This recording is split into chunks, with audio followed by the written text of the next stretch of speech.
Get ready to rock your style with Wicked Wanderings. Introducing our brand new merch. Cozy up in our Wicked hoodies. Or flaunt your vibe in our sweet-ass t-shirt. Join the Wicked Wanderings crew, explore the mysterious, and head to our merch store now. The link is in the show notes below. Stay curious, stay stylish, and keep on wanderings with Wicked Wanderings Podcast. I just want to say that I felt like Austin Powers in that bathroom. Why? Evacuation come. Evacuation come. Have you seen Austin Powers where he keeps what are you peeing talking about? and then he stops and then starts again and it goes on for hours? I've never seen the Austin Powers movies. What? What the hell, Hannah? My mom didn't let me watch that stuff. What horrible parents did you have? The kind that made him deep dish pizza and watch Martha Stewart Yeah, baby, yeah. and Star Trek. $1 million. Doesn't sound like I missed much. All right. Really? You didn't. Just thought you'd like to know my peeing habits. Did Seriously? you go to Venice when you were 16 years old? No, I bet. No, I grew up poor. We were You poor were too. not that poor. We only went to Florida. Credit and cards. Virginia Beach. Yeah, your parents owned, like, what is it called? That Timeshare? Yeah, you had timeshare. Yeah, that's like $5,000 and you're an owner in 1990. Right, and then they paid dues every year. I think I can win this argument because when I grew up, I lived in Colorado, and In a trailer park. No, in a van down by the river. Our vacations were to drive over to Utah to visit my grandparents. But there's what, nine of you all together? Well, 8. 8, not 8 kids though. There were 6 kids. No, there's 8 kids. 8 kids. Oh my god, mom, can you imagine? Yeah, before GPS, before cell phones. Oh, yeah, we used to go to AAA and get the maps to drive down to Florida. Triptychs. Yep, and those big old station wagons where the back seat is turned backwards. Yeah, so my parents, they would have those caravans, those Vans. Chrysler caravans. Yeah. And they would take out the third row and we would put blankets down, and my sister and I, we would sleep in the back as my parents go, 70, 75, 80 miles an hour down 95. No seatbelts. No seatbelts. Yeah, See, no, my we're just mom- laying down on the blankets. My mom never told me to not wear a seatbelt. Like, and we grew up the same time, so that's just interesting. Also, did your dad ever threaten to turn this car around? Oh, absolutely. Both of my parents. Mom did. Mom told me I was never going to drive again. You want to hear this? This is actually a good story. Because I had my learner's permit, and she would take me out on Sunday mornings. But the Rotary that's in East Meadow. Oh. Yes. So I refused to go through. I'm not doing it. It was Sunday morning. There was no cars.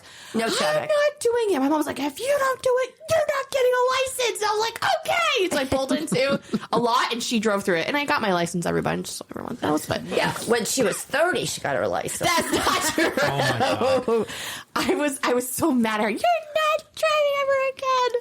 I'm so mad. My mom told me she wouldn't take me driving until I had experience. Yeah, that doesn't mean how are we going to get the experience, Mom? I love my mom. For some reason, I never turned the headlights on when I would drive at night. And my dad told me, if you do that one more time, you're never driving ever again. What? Why wouldn't you? I guess I never turned the headlights on. I would drive and and then he'd be like, you need to turn the headlights on. Thank goodness for cars now that just have automatic Yes. lights, Oh, right? yeah, exactly. And Rob's a stickler now. He's always flashing his lights at people. Turn the lights on. Don't. They could be gang members trying to find somebody That's for what initiation. I said. No way. It's an Yes, urban it's a thing. legend. No It's an way. urban legend. Oh, my God. We're all about urban legend here at Wicked Wanderings, Yeah. everyone. So if anyone knows this for sure, wickedwanderingspodcast@gmail.com and inform us. Because Hannah and I believe it's real. No way. Oh, by the way, serious question. Are bugs animals? No, they're insects. Thank you. Thank you. That's 3 what to our mother 1 said. here. 3 to 1. And we're going to put a Facebook poll out.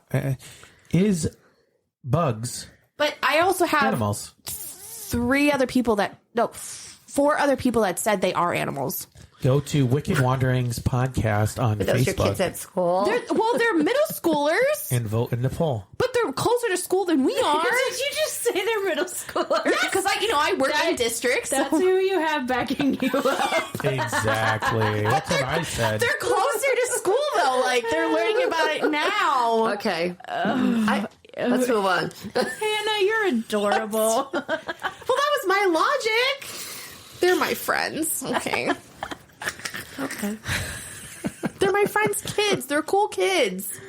I'm sure they are. They're They Vicky's just, kids. Shout out to Vicky and her kids. they just don't know that bugs are insects and not animals. But I thought animals were the umbrella. I mean, No, And then you have insects, mammals. In that definition, then trees are considered animals. No, but certainly not. well, no, there's like the animal kingdom. What are lizards? Are those animals? Those are animals. Right, so it'd be like mammals, Reptiles. reptiles, Yep. insects, but it's animals. Reptiles, mammals. So do amphibians. insects fall under the... So let's go They back do to not. Genesis, people. It wasn't like, and God made the insects. No, he made animals. I believe it says, and God made life. I It thought... depends on what version. The King James version is the only true version. Well, Which according is? to Charles Darwin Yeah. and the theory of evolution... Yes. Let's think not get you're started on creationism here. Okay. If you like paranormal, true crime, cryptids, or anything else weird, check out the Ouch Was That a Ghost podcast brought to you by your host Liz. You can find Ouch Was That a Ghost on Spotify, Apple, or any other audio platform. New episodes drop every Thursday.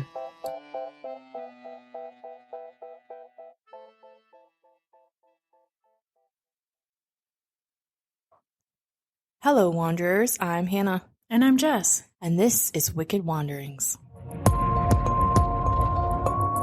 All right.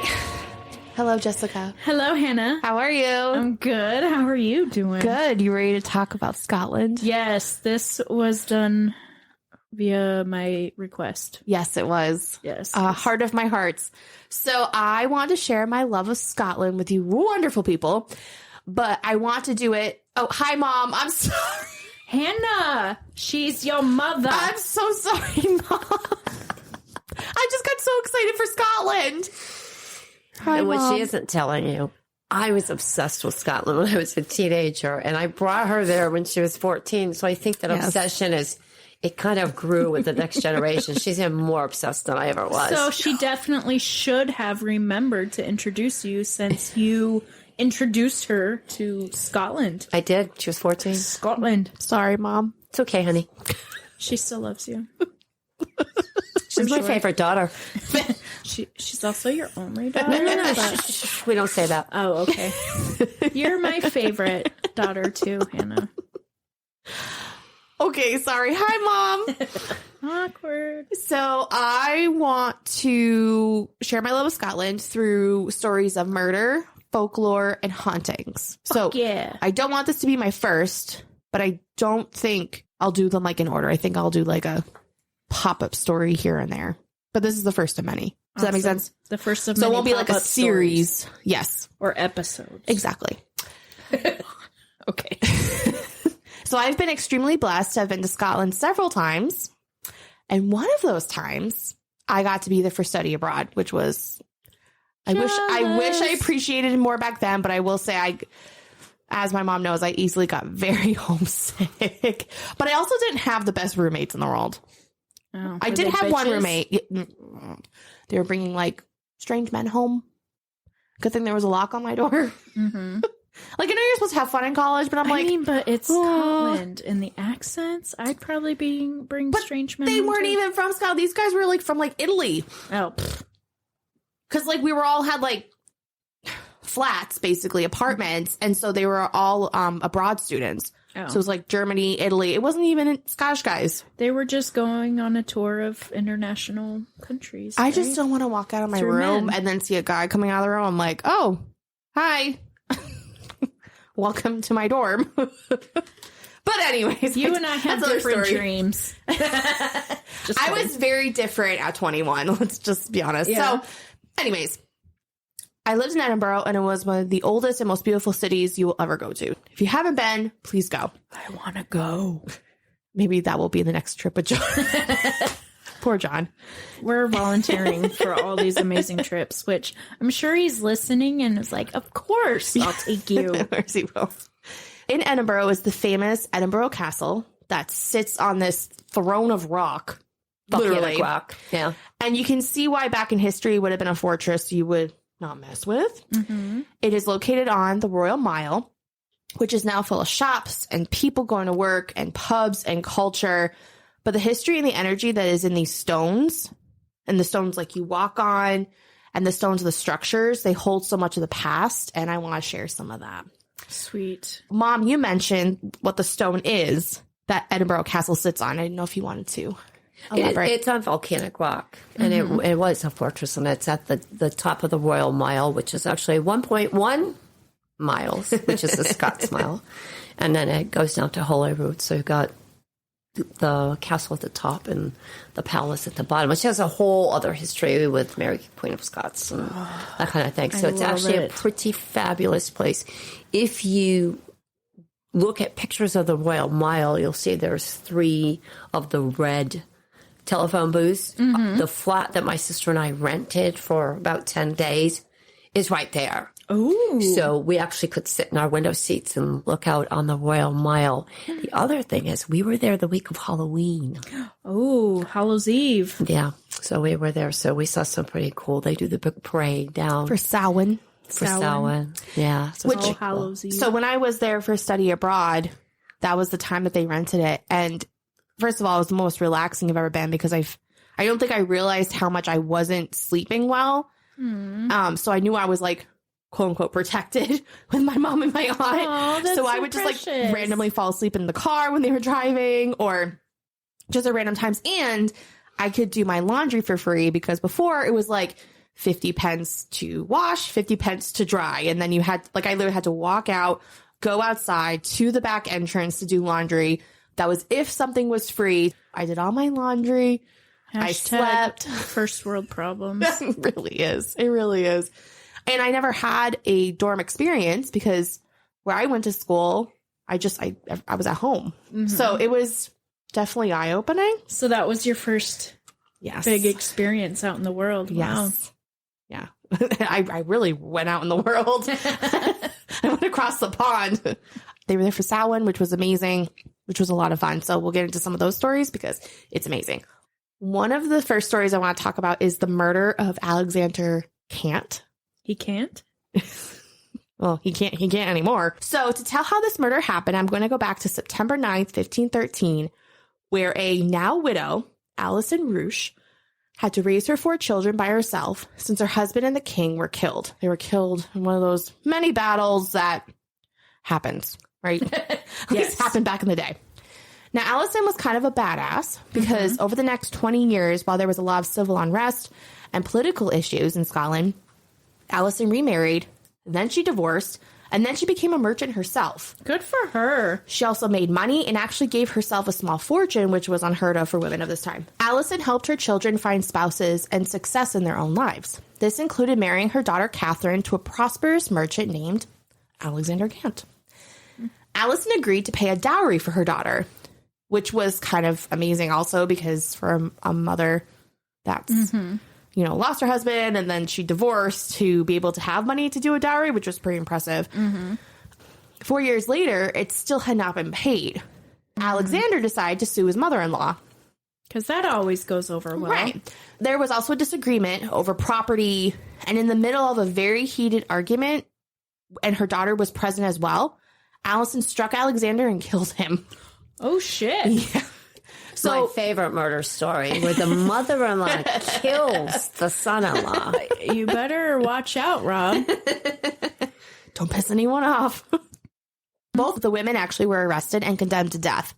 But Catherine was pregnant, so they postponed her execution. Nice. And she was given to the custody of her brother until such time that her sentence could be brought out. Which I think is worse. It's like, oh, we'll let you have your baby, so you're just sitting there for months on end knowing you're going to die. Yeah. But by the way, you didn't even do the killing. Your mother did? Did she still die after she gave birth? Oh, wow. Mm. After she had her baby, she fled. I mean, smart. And she left her baby with her brother. She fled and went to England, where she married again. And they fled to Germany with her new husband. Did she ever send for the baby? She did not, but 30 years later, she left property to her daughter. Okay. That she abandoned. I guess that makes up for her absence. Not really. I know. Doesn't know. Allison had originally escaped too, but she got caught and was put to death by drowning. And this was a common way to die for female offenders and condemned witches. We know all about the witches. Yes, fucking Putnams. She was taken to the lock where the Princess Street Gardens are actually now, and she got killed. I would rather have my head chopped off, just saying. I know. So they actually showed like the contraption that she was put in, which is basically like a chair, and you're just strapped in there, and yeah. Oh, I can't breathe. Yeah. It definitely is not my ideal way to go, but... So let's begin talking about Mary King's Close. Yes. Are you ready? I watched a show on this once, and I'm so intrigued. My mom has a lot to add, so Mom, just pipe in when you're ready. Walking down the Royal Mile, you will see what look like alleyways on either side of the streets, and they are these very skinny side streets that have names to them. And I will say, I guess coming from America, they scare me because when you have alleyways in America, you're like, oh, I'm going down there. Like, nefarious things going on. That's a little creepy. Yeah.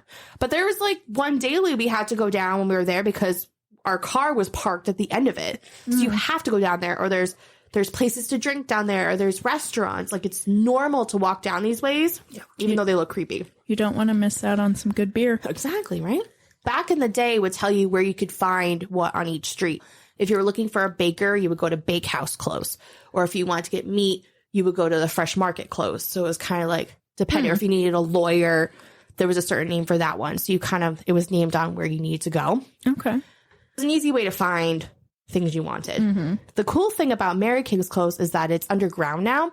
And it's actually a tour that you can take. Yes. Where it takes you underneath the city.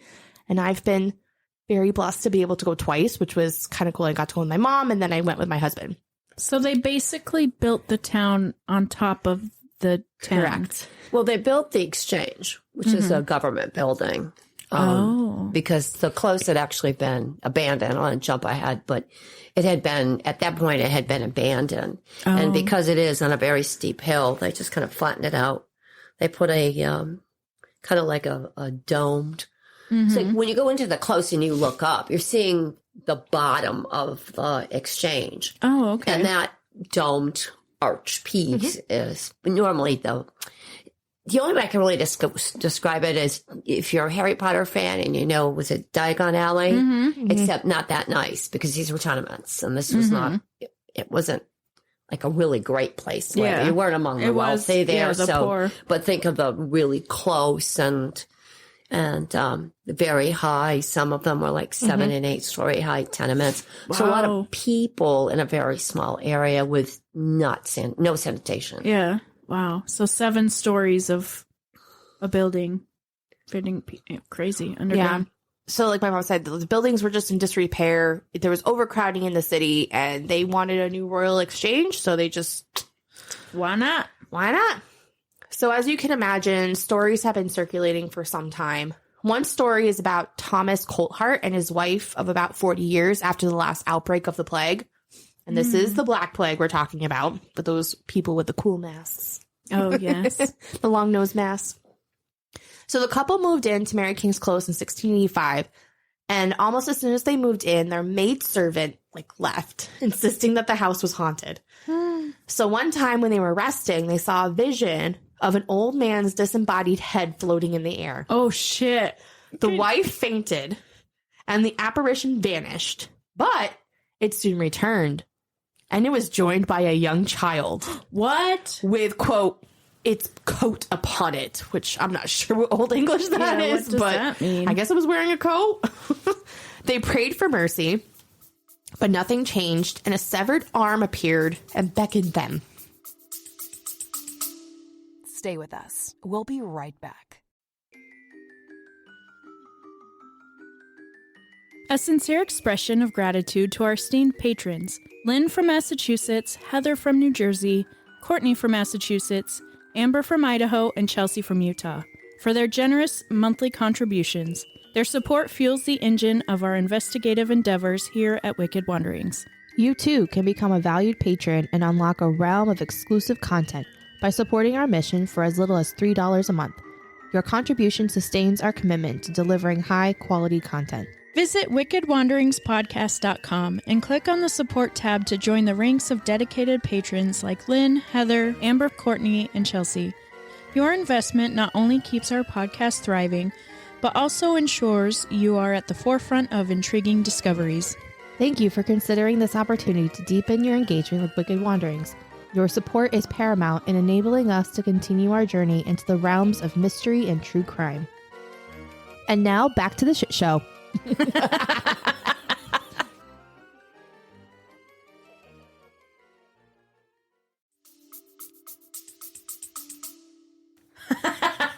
Exactly. I mean, I think it's awesome, but like, what if that really happened? Like, I'm curious as to what our reaction would really It gets be. weirder. Awesome. Keep going. A ghostly dog ran into the room, followed by a cat It's just a family party. and a Family whole reunion. room full of weird little creatures. Why not? Then all the ghosts and ghoulies disappeared. Why? A few weeks later, Thomas died. Oh, shit. Yeah. Was I don't that know. like a sign of his impending doom? His impending death? So the story was first published in Edinburgh in 1685, along with some other tales. And a professor, George Sinclair of Glasgow University, recorded this and other stories in like a compiled book he made called Satan's Invisible World. And Sinclair's goal was to exploit these fears about witchcraft and ghosts and demons, and that by doing so, he would encourage great godliness and religious devotion. Yeah, no. Yeah. One of his explanations was that these apparitions were created due to the methane or marsh gas that was coming from the loch that is now the Prince Street Gardens that we talked about before, because it was a man-made lake and it was just full of human waste, which Yummy. I guess in a scientific sense, that could have been the reason.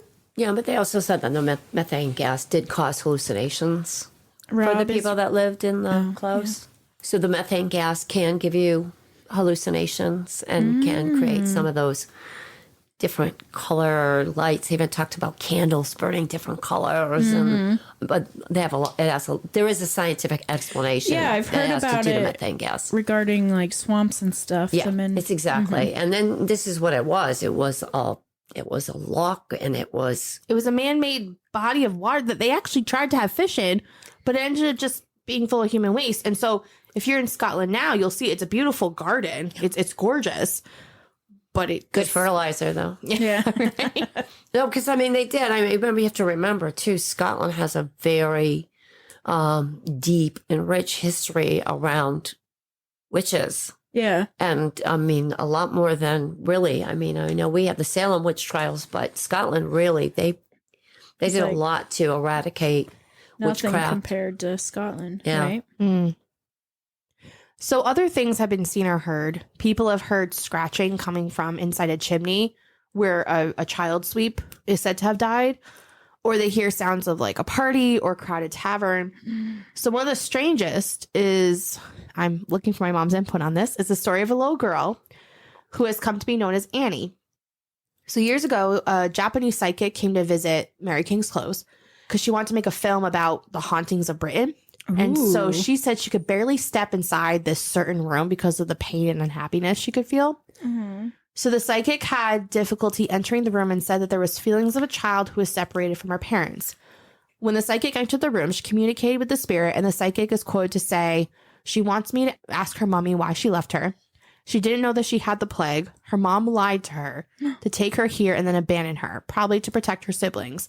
Can you get a small doll for the little girl? She has lost her favorite doll and is heartbroken." Oh my gosh, that breaks my heart. So the psychic got the spirit a doll, and the psychic says as long as the doll remains, then the room will never be disturbed by the spirit again. So ever since then, people from all over the world have been bringing Annie dolls, toys, or jewelry. So you go to this room, and there's actually tons of dolls in this one room that people have left. So that's crazy. that psychic And I'm Quotations. saying, went on to do some other types of investigations internationally. And there were, I think, 3 more times in different places. There was always a little girl who would come up and ask for help. So I don't know if this was her thing. MO. This was her MO. It kind of makes you doubt the story because you get a lot of notoriety from the whole Annie thing with the dolls. The other thing is there was someone who did a lot of research, and this you can go either way on, but they could not find anyone who had a child named Annie. Now, I've read that there were hundreds of people that lived in the close. So it's very possible the record, what was the record keeping back in 1645? I mean, And we don't know, how many right? Annies are there really? Like, isn't that a common name? And so they take you in that room, and it is creepy. I thought it was creepy because I don't like dolls. Yeah. And to have all those dolls staring at you when you walk into a room, that probably is the freakiest thing in all of the clothes, I'll be honest. You know what I wish like tour guides would do would be not say anything until after you go into a room, because I feel like they kind of, suggest something. Yeah, So they it's imprint in their your- emotions. Yeah. And then you're like, oh, maybe, I wish like they would not say anything until you go into a room, and then they're like, oh, so tell me if you experienced anything. Do you remember how they put us in a room and turned the lights off and started telling, like, it wasn't scary. It really wasn't scary. I don't know. I know I was also younger, but it really wasn't until I went to the Tavern on Main with Jonathan and we talked about down in Rhode Island that I ever felt like I was with something that wasn't human. But I don't remember ever feeling anything in Mary King's clothes. No, but there I have heard EVPs from there. Yeah, you voices said saying some on YouTube. There's a lot of information. There's also a lot of misinformation out there. They talked about how they closed the close off and didn't let people out, but they were also, and we know how this was with the pandemic. We looked at what happened in China originally with the COVID pandemic, where people were really locked in their homes. Literally, you could not come out on the street. And I think that's what they did during the bubonic plague, because they did not know how it was transferred. It wasn't until years later that they understood it. It was the rats and the fleas and this very unsanitary place. And yes, the close was really hit hard. Close quarters. Yeah, really. It And was no hit fresh hard. air, really. Right. If there's a No. No. And I feel like the doctors were trying with their certain masks, but they thought they were effective, but they weren't necessarily. Well, back in that day, there was no knowledge of, like you said, how germs were. Yeah, but I or thought spread. it was pretty impressive that they knew that they had to protect somewhat of their face in order to not get whatever it was. Because their outfits were, head to toe leather. And they were lancing the boils. Yeah. They would lance and then like cauterize them to try to get rid of the infection. And I have heard some medical people say that they did actually save lives. But I imagine if you were elderly or young or sick of any kind, that it, Just like with COVID, there was no chance if you had lung problems. Unfortunately. Yeah, unfortunately. So you, Mom, wanted to mention a story that happened to us. So This is a great story. So when we went to Mary King's Close, I have a theory first. Though. Oh, okay. Well, that's not the story I was talking about. But. The 3 of us went. We walked around Mary King's Close, and we, again, I said it's a little claustrophobic in there if you I can don't imagine. want, because it is closed over, but it's well lit, and you go on a tour, and I don't know. It was very cool from a historic perspective. So if you have any interest in history or in the 1600s, or I do. the plague, or if you want to learn about Mary King, who was a pretty cool lady. She was widowed. She ran her own business. She had 4 kids. The close was named after her, which is really unusual. I read somewhere she was a burgess. She was allowed to vote. This is in the 1600s. Yeah. So this is like she's okay. So the house that she's living in is probably better than the rest of the place. You know, although she did die in 1644, before the plague really hit hard. Oh, okay. But that's her claim. So she didn't really have anything to do with the plague. But we were there on All Souls Day, and we're right across from Big St. Giles Cathedral. So All Souls Day. So it's November 2nd. Okay. And that's, a lot of people call it, Day of the Dead, where you honor your dead and stuff. Okay. So I'm just wondering if, I don't know. It was Samhain, it's All Saints Day, it's All Souls Day. So I'm just wondering if there's something that it was just really calm and peaceful in there. And I don't know why that was, but we didn't really. It was her day off. I don't know. I don't know. I have like this whole theory about the stones and Yeah. we had actually on Halloween had taken a trip up to the Highlands.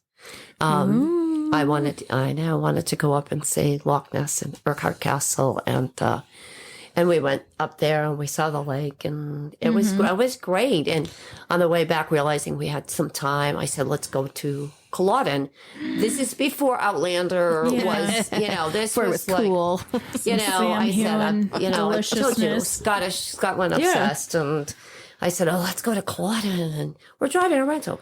And so we're coming back through the Highlands at night, Halloween. And I remember it was Halloween because we can only get one radio, no Sirius radio. And they were telling ghost stories on the radio coming through the Highlands. And we are dangerously close to MT. And we're in the Highlands. And it's telling us to go off-road, the GPS. Yeah. Turn right to go off-road. I'm like, we're not going into that pasture. It was a farmer's field. Yes. But it was it's weird. Dark and That's it's rainy. Like, they don't have lights on their highways on that part. Like, I said, all right, wait a minute. I'm not going down this road. I'm going to turn back from whence we came. Yeah. And I said to them, look for a gas station. I don't care how much we pay per liter. If we run out of gas, we're screwed. We're screwed. So, and we didn't have Waze. We had a real GPS back then, which was fine, just not entirely accurate. And so we see kind of this glow in the distance where we know there's a shopping center, and maybe there's a gas station there. We drive into the gas station, and I'm like, oh, thank God we didn't run out of gas. This was just been awful. So I said to them, figure out how to put the gas in the car. I'm going to go in and pay. Give the attendant a credit card. And it was like a convenience store. It's raining. It's dark. It's the Highlands. And I walk into the store with my credit card. Now, at the time, I was working at Cambridge, Massachusetts. And but you don't have any way of knowing that where I worked, right? So I walked in, I handed in my credit card. You can tell I'm American. That's not, you have to be genius to figure that out. that's not a surprise. Yeah, or Canadian. I feel was like one or the we other. stand out. And I said, we're going to fill the tank on the car. And he said, okay. And he swipes the card and he looks at me and he goes, have you ever been to MIT? Now, MIT was next door to where I worked. And I used to walk there every day at lunch. Interesting. And I looked at this guy and I go, oh, yeah, I work close to MIT. He goes, oh. And I'm like, that's a really strange thing to ask me. I'm from the States. You don't have my license. You don't know where I'm from. And you ask me about a place that's next to where I work. I'm like, okay, that's just really freaky. Yeah. But maybe it's a coincidence. So I'm standing there and it's really awkward at this point because there are only people in the store. And I turn around and I look and there's Hannah and Michelle figuring out the gas was behind the license plate. Oh, Hannah doesn't pump gas. You know that, right? So do you still not? she still doesn't pump gas. When I need to. Oh my So God, Hannah. I'm like, I'm going to go out and check and see if they're okay. And he goes, oh, I think your sister and your daughter have got it all figured out. What? And I'm going, yeah, I think I did. Now I'm like, do I move? Do I not move? I mean, how does this guy know that's my sister and I look nothing alike? Wait, she's a redhead. I was a brunette at the time. She's short. I'm tall. And we don't look anything alike. Hannah was blonde. I mean, and I'm like, okay. And I got my receipt. I just got in the car and I said, we got to get out of here. It was creepy. It was kind of creepy, but it wasn't scary creepy until I really thought about it after. And I thought, Like, how would he? But it was just that it was Halloween and it was where we were, and it was raining. It was a very creepy historical place, and that is, ooh, yeah, it was kind of creepy. And we just spent the afternoon in the rain walking around Culloden, and that's a very kind of melancholy place too. So it was just really interesting. You know, I love though that shows like Outlander bring attention to that kind of stuff. Yes, absolutely. But yeah, that's a crazy story. I want to go. You want to go back, Ma? Oh, I'd go back. The only place I won't go in Scotland is to Greyfriars again. What happened there? It's a graveyard. Oh, is that the haunted graveyard? My brother went to Scotland and he told me about the graveyard. I have pictures. Me and my roommates that were American, we went and took pictures in there, and I'm actually looking at them recently, and I'm like, oh, we were really disrespectful. We were just asking for trouble. I should show them to you sometime. But not like just gonna not say, like kicking how at have anything, I not but seen them. Yeah, just like hiding behind bars, like pretending we're scared and everything. But it's it's a pretty interesting place. It's a very intense place. We were there again at night. Because, that's when you go to cemeteries. We were we walked down through Grassmarket where a lot of the witches were killed. Yeah, the hangings happened. Wow. Yeah, and we went over to the cemetery. I said, "Oh, close at dusk," and we're thinking, "Oh, it's not quite dusk yet." And we're walking around, and I didn't like it in there at all. I couldn't wait to get out. Yeah, creepy. Yeah, it was kind of creepy. Yeah. But Mary King's Close, definitely.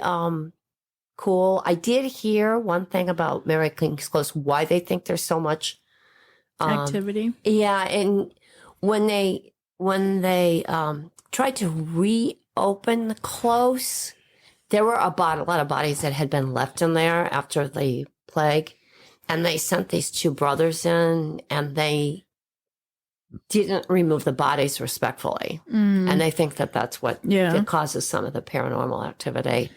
But and plus there's centuries of history that happened there. Yeah, and there are a lot of people died there during the plague, so a lot of sadness. Crazy. But That's Scotland's a very cool place. Scotland. I need to go just to see a man in a kilt. Maybe I'll just buy Dave a quick kilt. You can. He's Irish. You should get him one. He is. And tell him he can't wear panties underneath. Yeah, that's the wrong way to do it. Bye, Mom. Thanks for joining us. Thanks for joining us. Bye, Jess. Bye, Jess. Bye, Hannah. Bye, Wanderers. Bye. Thanks for listening today. This show wouldn't be possible without our amazing producer and editor, Rob Fitzpatrick, who works tirelessly behind the scenes to bring you the best content. And a special thanks to Taiga Soundprod for providing the captivating intro music. Cinematic Intro 24. And of course, we can't forget the hauntingly beautiful outro music, Rhino's Theme, composed by Kevin MacLeod. If you enjoyed today's episode, make sure to leave a rating and review on your favorite podcast platforms, like Spotify, Apple, and YouTube. Your feedback means the world to us. Also, be sure to follow us on Instagram for behind-the-scenes glimpses, updates, and more thrilling content. You can find us at Wicked Wanderings Podcast. Thank you so much for listening and being part of our Wicked Wanderings community. We appreciate each and every one of you. Stay curious, keep exploring, and always remember to keep on wandering.